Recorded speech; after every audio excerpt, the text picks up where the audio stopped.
our next orator for this oration program, who is our well-known NSSA President, Dr. Sajesh K. Menon, to deliver his oration, please. Yeah. Okay. Guys, on the hot pepper, we have taken 80 little soup. This speaker and a speaker. Right, right, speaker.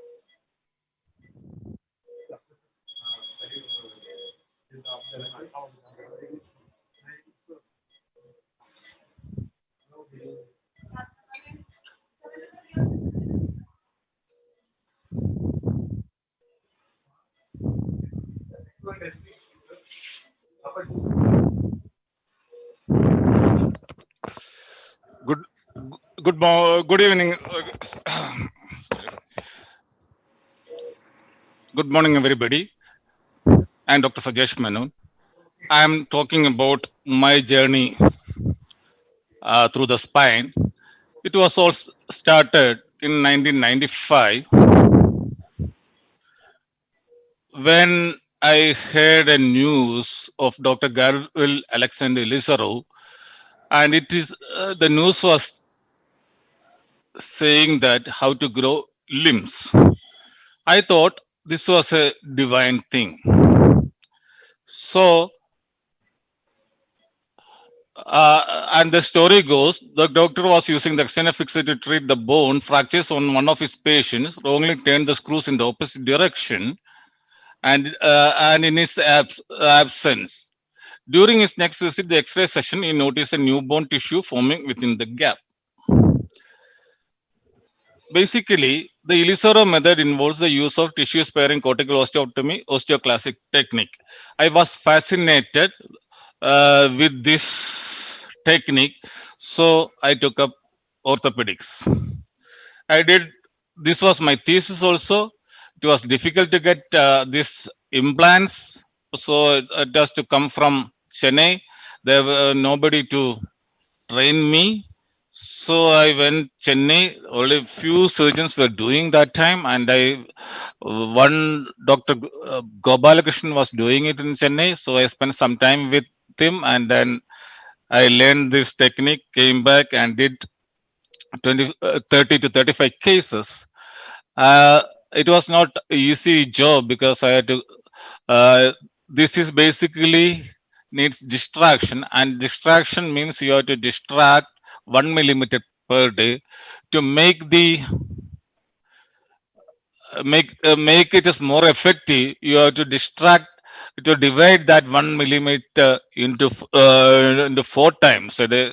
That means you have to distract 0.25 millimeter 6 hourly. So I was there in the ward, and I was always working with this instrument. So I was called a spanner guy, and I could finish the thesis. And on my final year, then the professor of orthopedics suggested, if you are not here for easy money, why can't you take up spine surgery? This ways somehow had a strong impact on me, and pursuing spine surgery became something of a cherished dream. In the endeavor to pursue this dream, I took up MCH neurosurgery in the hope that it would give me more insight into spine surgery, and it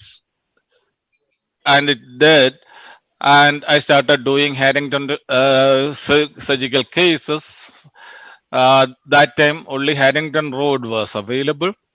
So I did few cases to this unfortunate spinal trauma patients. They were neglected at that time. Nobody was interested in doing it.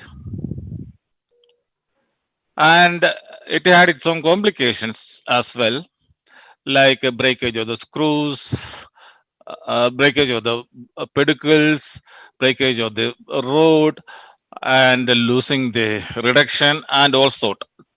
Then came the Steffi variable plate and screw.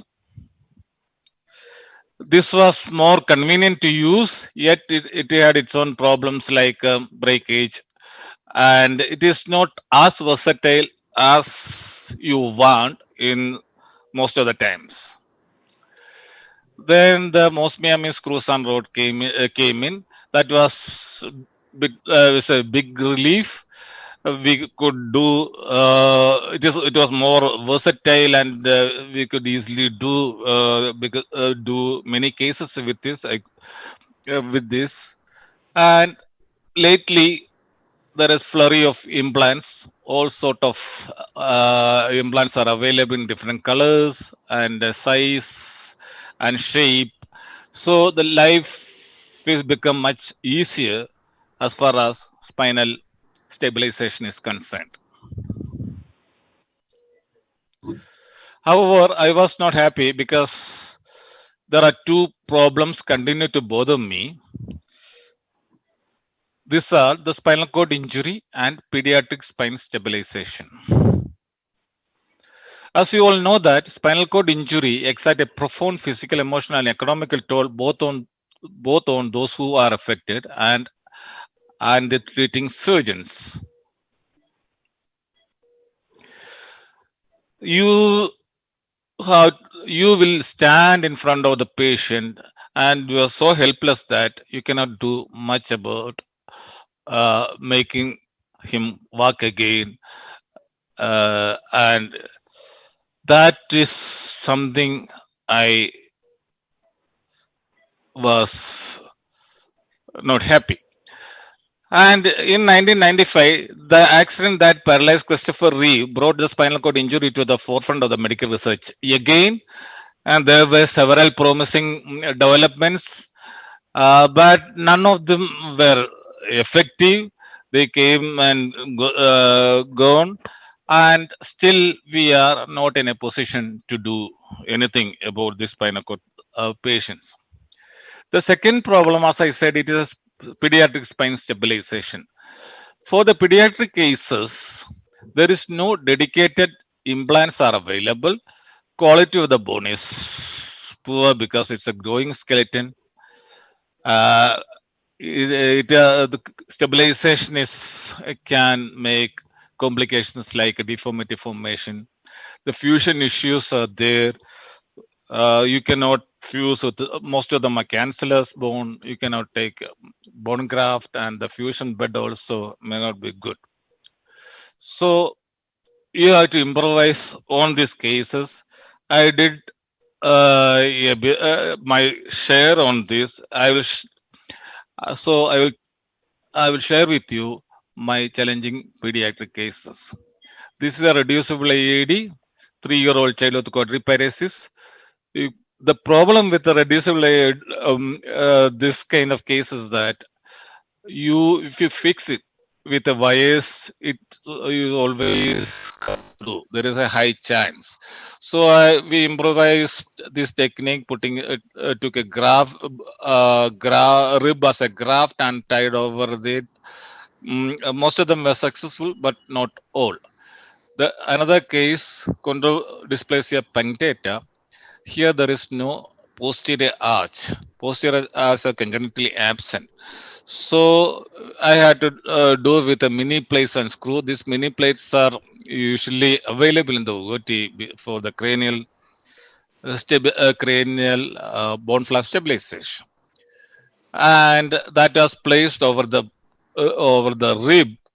And mm, most of the cases I got but good results. Another case, 5-year-old male, the implants are not easy to get because of the financial issue. I did something that Abdul Goel didn't when he describes Goel's technique. When it, so another case, 12-year male with a myelopathy, irreducible AAD with a C1 anti-arch fuse with a C2. This was done with I could manage with the normal screws available. This is another interesting case. This patient came to us with a fracture of the C6 vertebra, and you can see that expansile lesion in the C6. The diagnosis was aneurysm bone cyst from the imaging, but how to manage this case, because the concerns concerns are, he is a young patient. You have to preserve motion segments. For that, you can use you cannot use pedicle screws here. The cervical pedicle screw is here because his pedicles are too small. Too small. If you go for a lateral mass fixation, the stability of the construct is a concern. So I did something like this. I did corpectomy from anterior, complete corpectomy from anterior, stabilized with a plate, and the posterior I took all the posterior elements and put a mesh cage like this as a stabilizing structure, as a load bearing structure, and stabilized with the rod like this. And so only one level fixation, one level up and down fixation is done. Because of this, it was so stable and it was showing good fusion as well. Neurofibromatosis, the severe kyphoscoliosis. These screws were specially made. This is a 3.5 screw, 4.5 screw with a tapered tip, so it can fix into the fix into the whatever available space there in the lateral mass. Then another case of 60-year-old with a clipper feel. This is the flexion extension view showing dislocation, subluxation. This was there was no implants available because there is no bony anatomy available to put the implants. So it is done with a simple wiring technique.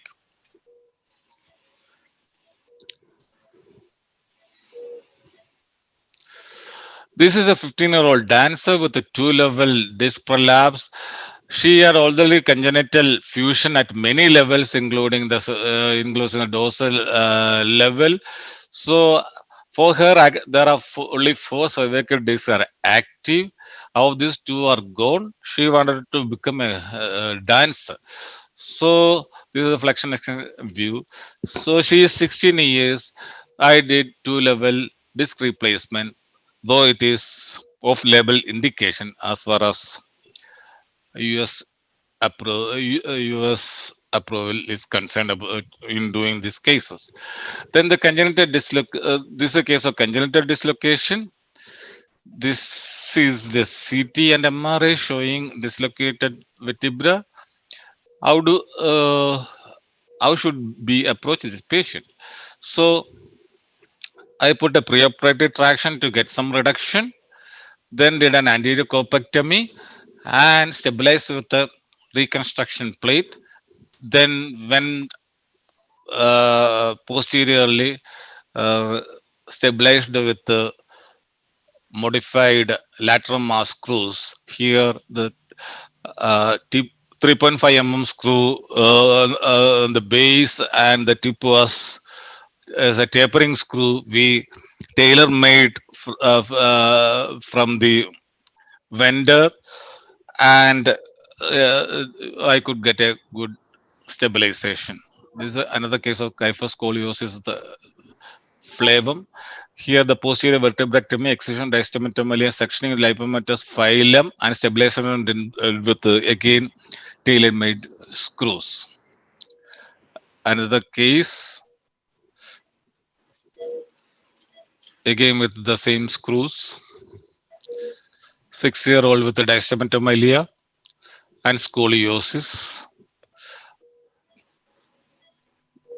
This was also done with a pedicle screw that is 4 or 3 between 4 diameter.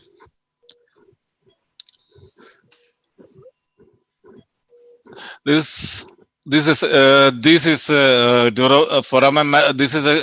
a neurofibromatosis with where we did a foramen magnum decompression, fenestration of the obliques with the adenolysis and syringosubarachnoid shunt. Another interesting case where you can see there is severe kyphoscoliosis for this patient. This is the CT scan showing the severe decompression of the dorsal canal. This screw was also tailor-made to fit into the vertebral body. And few cases of the scoliosis also I would like to discuss with you. Here, this is a 13-year-old girl and with a thoracic lumbar scoliosis. Here I did the sublaminar voice because that side the pedicle size was not amendable to any size of the screws available.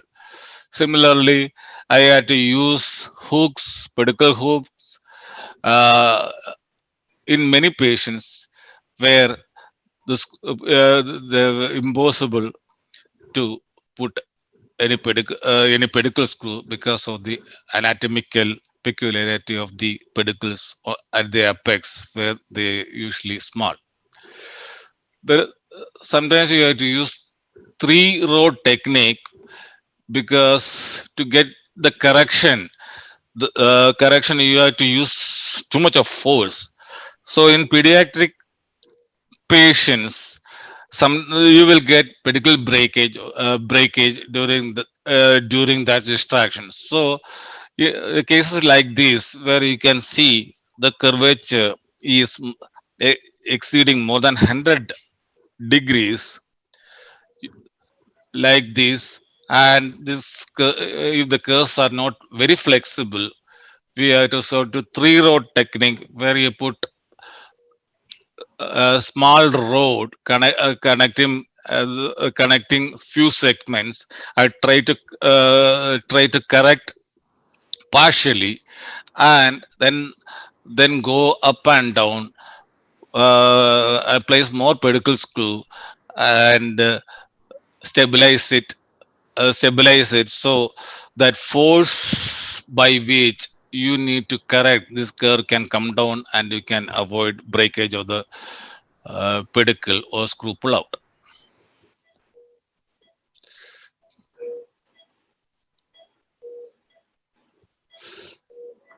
You can see that in this patient in scoliosis, the vertebral bodies are rotated.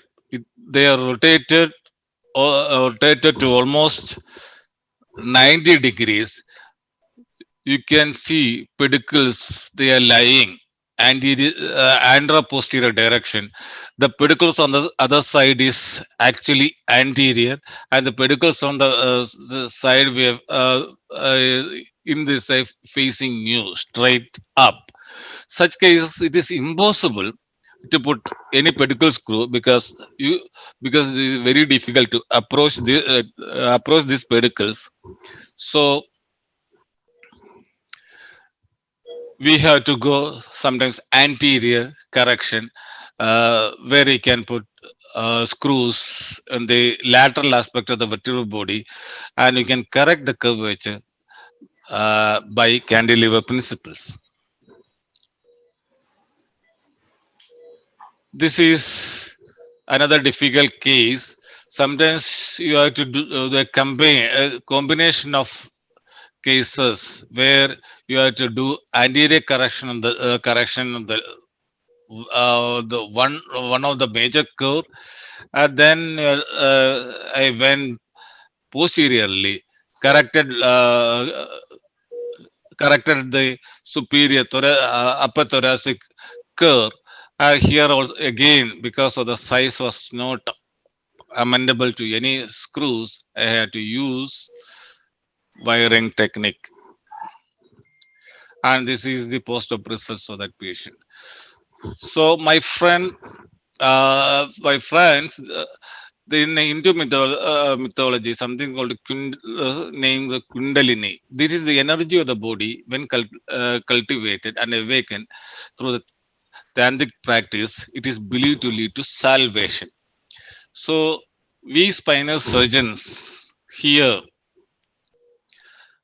are yet to here will get salvations only if the problems like spinal cord injury and pediatric stabilization things are corrected. We need to get a solution.